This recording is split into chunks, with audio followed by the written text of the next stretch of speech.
मुख्यमंत्री यांनी 31 तारखेच्या आत सर्व शेतकऱ्यांना कर्ज भरायला सांगितलेलं आहे. आपल्या शेतीमालाला भाव नाही, आपल्याला कर्जमाफी नाही, आपल्याला पीक विमा नाही, मात्र 31 तारखेच्या आत सर्व शेतकऱ्यांनी कर्ज भरून द्यायचं आहे.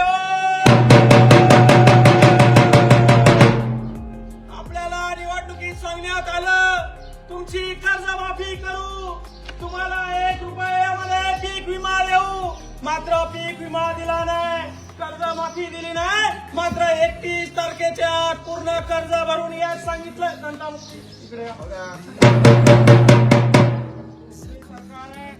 आणि या ठिकाणी केंद्राच्या सरकारनं मागच्या 4 दिवसापूर्वी खासदाराच्या पगारामध्ये 24% वाढ केलाय.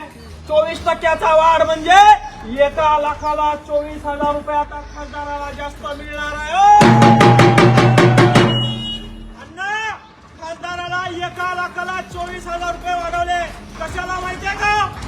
कशाला म्हणा? आता शेतकरी एखादा कर्जमाफी करून आत्महत्या केला,